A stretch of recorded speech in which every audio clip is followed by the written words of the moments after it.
नमस्कार दोस्तों। आज की कहानी है अमृत वाली बुढ़िया और शर्मा जी। ऑफिस से निकलकर शर्मा जी ने स्कूटर स्टार्ट किया ही था कि उन्हें याद आया, पत्नी ने कहा था 1 किलो अमरूद लेते आना। तभी उन्हें सड़क किनारे बड़े और ताज़ा अमरूद बेचते एक बीमार सी दिखने वाली बुढ़िया दिख गई। वैसे तो वो फल हमेशा राम आश्रय फ्रूट भंडार से ही लेते थे, पर आज उन्हें लगा कि क्यों ना बुढ़िया से ही खरीद लूँ। उन्होंने बुढ़िया से पूछा, माई अमरूद कैसे दिए? बुढ़िया बोली, बाबूजी 20 रुपये किलो। शर्मा जी बोले, माई 15 रुपये दूंगा। बुढ़िया ने कहा, 18 रुपये दे देना, 2 पैसे भी कमा लूँगी। शर्मा जी बोले, 15 रुपये लेने हैं तो बोलो।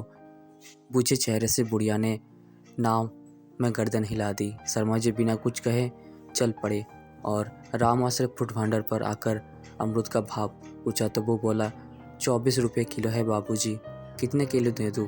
शर्मा जी बोले, 5 साल से फल तुमसे ही ले रहा हूँ, ठीक भाव लगाओ। तो उसने सामने लगे बोर्ड की ओर इशारा कर दिया। बोर्ड पर लिखा था, मोल भाव करने वाले माफ़ करें। शर्मा जी को उसका ये व्यवहार बहुत बुरा लगा। उन्होंने कुछ सोचकर स्कूटर को वापस ऑफिस की ओर मोड़ दिया। सोचते सोचते वो बुढ़िया के पास पहुंच गए। बुढ़िया ने उन्हें पहचान लिया और बोली, बाबूजी अमरूद दे दूँ, पर भाव 18 रुपये से कम नहीं लगाऊंगी। शर्मा जी ने मुस्कुराकर कहा, माई 1 नहीं 2 किलो दे दो और भाव की चिंता मत करो। बुढ़िया का चेहरा खुशी से दमकने लगा।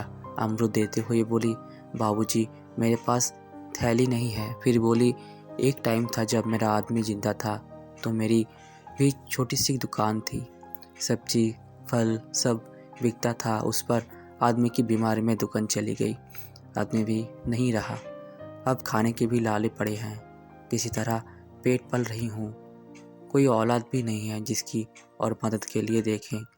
इतना कहते कहते बुढ़िया रुआसी हो गई और उसकी आंखों में आंसू आ गए।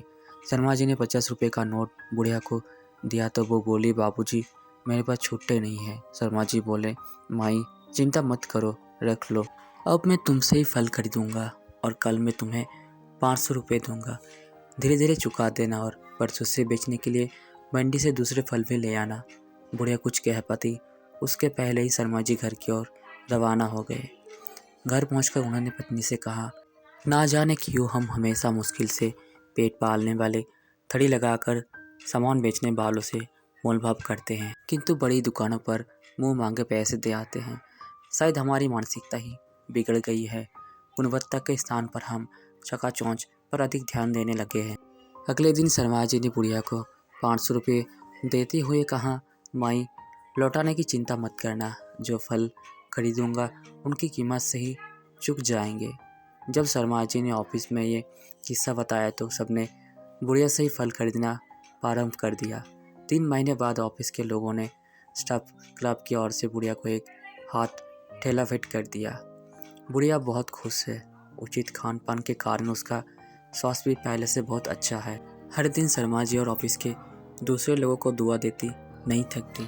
शर्मा जी की मन में भी अपनी बदली सोच और एक असहाय निर्बल महिला की सहायता करने की संतुष्टि का भाव रहता है। जीवन में किसी बेसहारा की मदद करके देखो यारो, अपनी पूरी ज़िंदगी में किए गए सभी कार्यों से ज़्यादा संतोष मिलेगा। तो दोस्तों, अगर ये कहानी आपको अच्छी लगी है तो कमेंट्स में ज़रूर बताएं और चैनल पर पहली बार है तो सब्सक्राइब ज़रूर करें। धन्यवाद।